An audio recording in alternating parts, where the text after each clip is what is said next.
আলহামদুলিল্লাহ প্রথম ট্রিপে 100 টাকা ইনকাম করলাম। 13 কিলোমিটার 266 টাকা ভাড়া ধরেন তাড়াতাড়ি। 8 কিলোমিটারে 208 টাকা ভাড়া। ঠিক আছে ভাই, হ্যাঁ হ্যাঁ পেমেন্ট করা ঠিক আছে, থ্যাংক ইউ ভাই। 7 কিলোমিটারে 165 টাকা ভাড়া। আচ্ছা ধরি আগে, আর না বেশ করে এদিকে তো ট্রিপ পাওয়াটা খুবই কষ্টকর। মনে হচ্ছিল যে সময় পার হচ্ছে, এই বিশ্বকাপে ধরেন হয়তো সেমিফাইনাল পর্যন্ত যাবে, বাট আমার কাছে যেটা মনে হয় তো ভাই হচ্ছে আর্জেন্টিনা সাপোর্টার, এই জন্য মানে একটু কথাবার্তা বললাম। মানে এটা একটা ডিসলাইক দিব।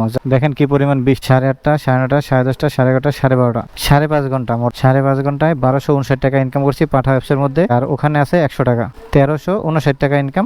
আসসালামু আলাইকুম সবাইকে, আরো একটি রাইড শেয়ারিং এর ভিডিওতে স্বাগতম। আজকে হচ্ছে 6 জুলাই, রোজ সোমবার। সকালবেলা 7টার দিকে বের হয়েছি একটা ট্রিপ নিয়ে, কিন্তু বসুন্ধরার পিছিয়ে যাত্রীকে পিক আপ করতে আসার পরেই ভাই ঘটে এক করুণ কাহিনী। হঠাৎ করে বাইকটা বন্ধ হয়ে যায়। বন্ধ হয়ে যাওয়ার পরে আর স্টার্ট নিতেছে না। তারপরে কি করব, অনেক টাইম দাঁড়াই থেকে অনেক চেষ্টা মেষ্টা করার পরে দেখতেছি তেলের লাইনের সমস্যা হচ্ছে, মানে তেল পাচ্ছে না, এরকম একটা দেখাইতেছে। পরে তেলের লাইনটা খুললাম, খুলে দেখি যে না, তেলের লাইনটা ঠিক আছে, তেল পাচ্ছে সুন্দর মতো। তারপর অনেক টাইম বন্ধ করে রাখা, তারপরে আবার চালু করলাম, দেখি না আলহামদুলিল্লাহ চালু হয়েছে। এখন 7:30 বাজে, কারণ বাজার মেট্রো স্টেশনের নিচে দাঁড়াইছিলাম এখানে। তো এখান থেকে এখন একটা কন্টাক্টে ট্রিপ পাইলাম 100 টাকায়, তিব্বত যাইতেছি।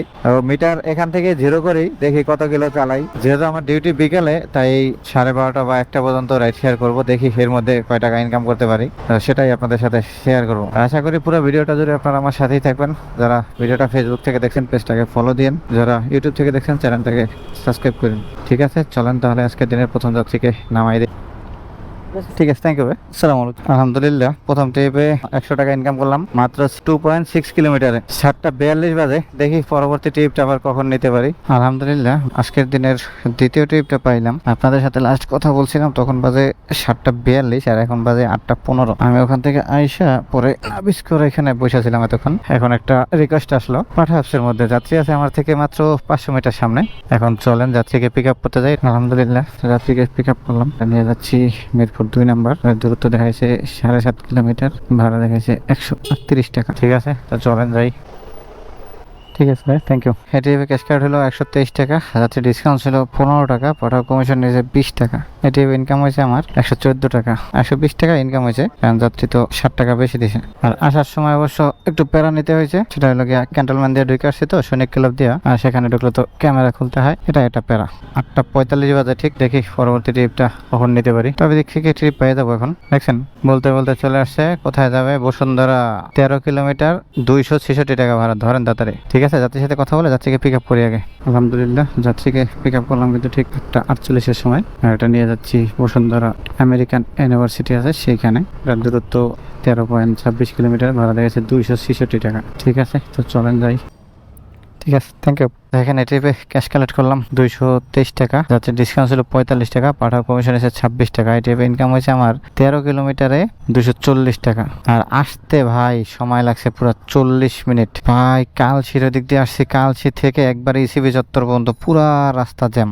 এই যে আবার রিকোয়েস্ট আসছে, কোথায় যাবে, আফতাবনগর। 8 কিলোমিটারে 208 টাকা ভাড়া ধরেন আগে, তো কাছেই আছে যাত্রী। এইসব ট্রিপ গুলোই তো ধরা উচিত, দেখছেন। আচ্ছা যাত্রীর সাথে কথা বলি ভাই, আফতাবনগর গেলে ওখান থেকে আবার ট্রিপ পাওয়া যাবে। ভাই কি আফতাবনগরের লোহার ব্রিজের দিক দিয়ে নামবেন না? হ্যাঁ, লোহার ব্রিজের ওইখানে আচ্ছা, ঠিক আছে। আলহামদুলিল্লাহ তো যাত্রীকে পিক আপ করলাম, আর এটা নিয়ে যাচ্ছি তো আফতাবনগর। এটাতে দূরত্ব দেখাইছিল 8.65 কিলোমিটার, ভাড়া দেখাইছে 208 টাকা। তাদেরকে ওখানে বসে কিন্তু বলছিলাম যে বসুন্ধরার মধ্যে আসলে এখন ট্রিপ পাওয়া যাবে, কারণ এই টাইমটাতে এখানে আসলে ট্রিপের অভাব থাকে না। যাই হোক, তো চলেন এখন আফতাবনগর যাই। আফতাবনগর যেখানে যাচ্ছি সেখান থেকে ইনশাল্লাহ ট্রিপ পেয়ে যাবো। ঠিক আছে ভাই, হ্যাঁ হ্যাঁ পেমেন্ট করা ঠিক আছে, থ্যাংক ইউ ভাই। সিটিপে ক্যাশ কালেক্ট হলো গিয়া 193 টাকা, যাতে ডিসকাউন্ট ছিল 15 টাকা, পাঠাও কমিশন আছে 20 টাকা। এই ট্রিপে ইনকাম হয়েছে আমার 185 টাকা 8.5 কিলোমিটারে। একটা লাইক দিয়ে আর একটা শেষ করি। আর আসতে সময় লাগছে একদম পুরো 20 মিনিট। এই যে দেখছেন আবার ট্রিপ আসছে, কিন্তু এটা হচ্ছে কোথায় দেখেন, পিক আপ বোনাস দেখাইতেছে এখানে 7 কিলোমিটার 165 টাকা ভাড়া। আচ্ছা ধরি আগে, এটা কোথায় যাবে, পূর্ব নাখালপাড়া তেজগাঁও। আচ্ছা ফরাজের দিকে আছে, ঠিক আছে সমস্যা নেই, কাছেই আছে, কিন্তু এটা দেখাইতেছে ঘুরাইয়া। ওকে, যাত্রীর সাথে কথা বলে যাত্রীকে পিক আপ করি আগে। যাত্রীকে তো পিক আপ করলাম, দূরত্বর ভাড়া সবই বলছি, তবে ওই দিকে গেলে কিন্তু আবার ট্রিপ পাইতে কষ্ট হবে। এখন মিরপুর বসে বলছিলাম বসুন্ধরার মধ্যে আসলে ট্রিপ পাবো, আবার বসুন্ধরা বসে বলছি যে আফতাবনগর আসলে কিন্তু ট্রিপ পাবো, কারণ এই সময়টা হচ্ছে ভাই এইসব জায়গার মধ্যে ট্রিপের অভাব থাকে না। এখন বনশ্রীতে ঢুকলেও কিন্তু আপনার ট্রিপের অভাব থাকতো। যাই হোক, তো চলেন যাই। ঠিক আছে ভাই, থ্যাংক ইউ। এটি ক্যাশ কালেক্ট করলাম 165 টাকা, যাত্রীর কোনো ডিসকাউন্ট ছিল না এটাতে। পাঠা কমিশন এসে 60 টাকা। এটি ইনকাম হয়েছে আমার 155 টাকা 7.5 কিলোমিটারে। জায়গাটা লাইক দিয়ে তাড়াতাড়ি শেষ করে রাইটে আসতে সময় লাগছে মাত্র 20 মিনিট। এখন এখান থেকে তো ট্রিপ পাওয়া আচ্ছা দেখি আল্লাহ ভরসা, আর না বেশ করে এদিকে তো ট্রিপ পাওয়াটা খুবই কষ্টকর। এই একটা হসপিটাল আছে না, এই হসপিটালটার এখানে গিয়ে দাঁড়াই, নাস্তা করি, তার এর মধ্যে ট্রিপ পাওয়া যায় কিনা। ঠিক আছে দেখি 10:22 বাজে, পরবর্তী ট্রিপটা আবার কখন কোথা থেকে কিভাবে পাই। ভিউয়ার্স আরেকটা ট্রিপ কিন্তু পেয়ে গেছি। আপনাদের সাথে লাস্ট কথা বলছিলাম তখন বাজে 10:22 আর এখন বাজে 10:37। আমি এখানে দাঁড়াইয়া নাস্তা করতেছিলাম, নাস্তাটা শেষ, এর মধ্যে এই রিকোয়েস্টটা আসে। তো এটা একটা ছোট ট্রিপ, কিন্তু মনে হয় ট্রিপটা একটু ভেজালের ট্রিপ হবে, কারণ পিক আপ করাটা একটু পেয়ারাদায়ক মনে হইতেছে। যাবো কোথায়? Dhaka bank new Eskaton. ঠিক আছে চলেন, রাস্তা পেয়ে গেছি। আগে যাত্রীকে পিক আপ করে নি, তারপর বলতেছি কত টাকা ভাড়া। যাত্রীকে পিক আপ করলাম, তাদের দূরত্ব দেখাইছে 4.10 কিলোমিটার, ভাড়া দেখাইছে 110 টাকা, তাও কিন্তু আবার ভালো ভাড়া দেখাইছে।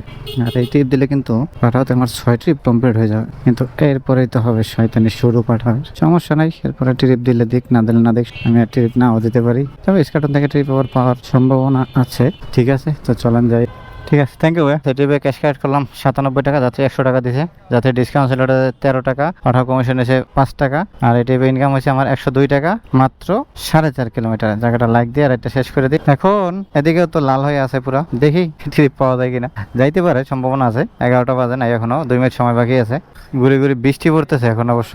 এখন কি করব চিন্তা করতেছি, আর কি রাইড শেয়ার করবো নাকি অফিসে চলে যাব। যেহেতু এখন 6 ট্রিপ কমপ্লিট, এখন কিন্তু 2-3টা ট্রিপ দিতে পারলে খুব ভালো হইতো, কারণ কমিশন কম কাটতো, ইনকাম বেশি হইতো। ঠিক আছে দেখি 5-10 মিনিট, এই যে দেখা লাগবে না। গুলশান 1 নম্বরে ট্রিপ চলে আসছে, এদিক গেলে ট্রিপ পাবো না, ওখান থেকে আবার এসে যাই। আচ্ছা রিসিভ করি আগে। 4 কিলোমিটারে 113 টাকা ভাড়া। এই যে যাত্রী সামনে আছে, ঠিক আছে যাত্রীর সাথে কথা বলে যাত্রীকে পিক আপ করি। আলহামদুলিল্লাহ আজকের দিনে পাঠাতে 7 নম্বর যাত্রীকে পিক আপ করলাম। আর এটা নিয়ে যাচ্ছি গুলশান 1 নম্বর বলছিলাম, কিন্তু গুলশান 1 নম্বর না, এটা হচ্ছে পুলিশ প্লাজারও আগে। দূরত্বর ভাড়া সবই বলছি, তো চলেন দেখা যাক এরপরে ওদিক থেকে আবার কি হয়। একবারে পুরা খারাপ অবস্থা। ও হ্যাঁ সমস্যা নেই, সময় পার হচ্ছে না। সময় পার হচ্ছে না কেন? আর্জেন্টিনা ওদিনকে কিন্তু খেলা আগের মতো খেলে নাই, মানে কেমন জানি এটা গা ছাড়া দিয়ে খেলছে। আমরা তো আর্জেন্টিনা খেলার দিনে টিএসসি তে খেলা দেখতে যাই। এই বিশ্বকাপে ধরেন হয়তো সেমিফাইনাল পর্যন্ত যাবে, বাট আমার কাছে যেটা মনে হয় হ্যাঁ, নেক্সট আগামী 2 ওয়ার্ল্ড কাপে মেসি যখন থাকবেন না, কেউ গড়ে উঠবে না। বল পাইলেও একদম মেসির উপরেই নির্ভর করে, খালি বলটা মেসির দেওয়ার চিন্তা ভাবনা করে। হ্যাঁ হ্যাঁ আচ্ছা ঠিক আছে থ্যাংক ইউ, আসসালামু আলাইকুম। তো ভাই হচ্ছে আর্জেন্টিনা সাপোর্টার, এই জন্য মানে একটু কথাবার্তা বললাম আমরা আর্জেন্টিনার বিষয়। তো এটাতে ডিজিটাল পেমেন্ট পাচ্ছি, এটাতে ক্যাশ কার্ড হলো 114 টাকা, পাঠা কমিশন নিচে 1 টাকা, যাত্রী কোনো ডিসকাউন্ট ছিল না, তবে ওয়েটিং চার্জ পাইছি 1 টাকা। টাকাটা লাইক দিয়ে আর একটা শেষ করে আসতে সময় লাগছে মাত্র 9 মিনিট। এইরকম ভাই ছোট ছোট কয়েকটা ট্রিপ দিক, কিন্তু এই এলাকায় তো এখন ট্রিপ পাবো না ভাই। এখন এখান থেকে ট্রিপ পাইতে হলে যাইতে হবে কোথায় আমার জানেন? মেরুল বাড্ডা দিয়ে গেলে তাহলে ট্রিপ পাওয়া যেতে পারে। এদিক দিয়ে যদি কপাল মানে যদি কপাল খুব বেশি ভালো হয় তাহলে ট্রিপ পাওয়া যেতে পারে। এদিক দিয়ে গিয়ে ঘুরা পুলিশ প্লাজার পিছনের দিকে যাই, তাইলে দেখি ট্রিপ এর মধ্যে ঢুকে কিনা। এই যে দেখেন হিউজ পরিমাণ বাইক কিন্তু বসে রয়েছে, দেখছেন একদম এই থেকে শান্তা টাওয়ারের এখানে দেখেন কি পরিমাণ বাইক। এবারে ওই সাইডে তো আছেই, এই যে দেখছেন ওই দেখেন এই পারেও আছে, অভাব নাই বাইকের। কিন্তু আমি ভাই দাঁড়াবো না, একটু তেল পুরি, 2টা টাকা ইনকাম করি, কারণ পকেটে টাকা পয়সা কম আছে। ঠিক আছে 11:22 বাজে, দেখি পরবর্তী ট্রিপটা আবার কখন নিতে পারি। দেখেন আপনাদের সাথে কথা বলছিলাম তখন বাজে 11:22 আর এখন বাজে 11:31। আমি ওখান থেকে আসে পুলিশ পিছনে দাঁড়াইছি, 2 মিনিট দাঁড়াইছি, এরপরে রিকোয়েস্ট আসে আবার সে বসুন্ধরা। তো এটাতে দূরত্ব দেখাইতেছে 11 কিলোমিটার, ভাড়া দেখাইছে 208 টাকা। এখন কিন্তু পাঠাও 1% করে কমিশন নেবে, সমস্যা নেই, ভাড়া যা দেখাইছে এখান থেকে আমি 200 টাকার উপরেই ভাড়া পাবো। আকাশ কিন্তু পুরাই মেঘে অন্ধকার হয়ে গেছে, এখন জানি না কোন সময় চুপ করে বৃষ্টি নেমে যায়। সমস্যা নেই, আজকে বৃষ্টি নামলে সবকিছু আছে, ভিজা অফিসে যাবো। ঠিক আছে তো চলেন যাই। জি ওয়েলকাম ভাই, আসসালামু আলাইকুম। এই ট্রিপে ক্যাশ কালেক্ট করলাম 163 টাকা, যাতে 170 টাকা দিছে, যাতে ডিসকাউন্ট ছিল ট্রিপে 43 টাকা, পাঠা কমিশন নিছে 2 টাকা। এই ট্রিপে ইনকাম হয়েছে 202 টাকা, পাঠা আমার 38 টাকা পে করছে ট্রিপে। এটা নিয়ে আসতে একদম ঠিক 30 মিনিট সময় লাগছে। এখন এদিক থেকে যদি একটা ট্রিপ পাইতাম রে ভাই, দেখা যাক পাইতে পারি, যেহেতু আই ব্লকের এদিকে আছে, এদিক থেকে ট্রিপ হওয়ার সম্ভাবনা আছে, তবে একটু অপেক্ষা করতে হবে। আর এই বৃষ্টি পরে, এই রোদ ওঠে, বৃষ্টি নামলে দূরে নাম, না নামলে এমনিই থাক, আবার ঘুরে ঘুরে বৃষ্টি পড়ার কি দরকার। ঠিক আছে 12:02 বাজে, দেখি পরবর্তী ট্রিপটা আবার কখন নিতে পারি। আলহামদুলিল্লাহ আজকের দিনের শেষ ট্রিপটা কিন্তু পেয়ে গেলাম। বসুন্ধরার মধ্যে কিছুক্ষণ বসেছিলাম, চিন্তা করলাম যে না এখন আস্তে আস্তে যাইতে হবে। তো ওখান থেকে বের হয়ে একটু সামনে আসার পরেই পাঠাতে একটা রিকোয়েস্ট ঢুকছি। ট্রিপটা নিয়ে যাইতেছি গুলশান 1 নম্বর, এটাতে দূরত্ব দেখাইছে 7 কিলোমিটার, ভাড়া দেখাইছে 138 টাকা, কিন্তু যাত্রী বলতেছে এটা 300 ফিট দিয়ে যাওয়ার জন্য ওই দিক থেকে গেলে তো অনেক ঘোরা। বৃষ্টি পড়তেছে এখন বৃষ্টি পুরোপুরি নামার আগে আমি যাইতে পারলে হয়। ঠিক আছে, তো চলেন যাই আজকের দিনের শেষ ট্রিপ নামাই দিই। দেখেন এই ট্রিপে ক্যাশ কালেক্ট করছি 138 টাকা। যাত্রী কোনো ডিসকাউন্ট ছিল না, পাঠা কমিশন এসে 1 টাকা। এই ট্রিপে 134 টাকা ইনকাম, কিন্তু এটা একটা ডিসলাইক দিব। যাত্রী আমারে অনেক দূর ঘুরে আনছে, আর দেখেন কি পরিমাণ বৃষ্টি। এই বৃষ্টির মধ্যে আইসা তারা নামাই দিছি, তবে নামছে ভালো একটা জায়গায়। কারণ এখন এখান থেকে আমি সবকিছু শেষ করে দিয়ে একবারে ব্যাগের মধ্যে নিয়ে আমিও ভিজতে ভিজতে চলে যাবো, কারণ ভিজা এমনি ভিজা আসছি। দেখেন পুরো শরীর টইল ভিজা। তাই আসেন এখন হিসাব নিকাশ করে দেখি এই যে কত বাজে, 1টা বাজে ঠিক। বের হয়েছিলাম কটা আজকে 7:30টার সময় প্রথম ট্রিপ নিয়েছিলাম। তো 7:30টা থেকে 8:30, 9:30, 10:30, 11:30, 12:30, 5.5 ঘন্টা। মোট 5.5 ঘন্টায় 1259 টাকা ইনকাম করছি পাঠা অ্যাপসের মধ্যে। 8টা ট্রিপ কমপ্লিট করে, আর ওখানে আছে 100 টাকা। 1359 টাকা ইনকাম 5.5 ঘন্টায়। আর রাইড করছি কত কিলো দেখেন, এই যে 74 কিলো। রাইডটা একটু বেশি হয়েছে, তারপরও বেশি হইলেও এর থেকে কিন্তু আলহামদুলিল্লাহ ভালোই ইনকাম হয়েছে। তবে এখন ভাই বেশি কথা বলতে আর পারবো না, কারণ আমি অলরেডি পুরো ভিজা। তো ঠিক আছে ভিউয়ার্স, আজকে আর বেশি কথা বলবো না। এই ছিল আজকের একটা রাইড শেয়ারের ভিডিও। ভিডিওটা কেমন লাগলো অবশ্যই কমেন্ট করে জানাবেন। সবাই ভালো থাকেন, সুস্থ থাকেন, দেখা হবে পরবর্তী ভিডিওতে। আল্লাহ হাফেজ।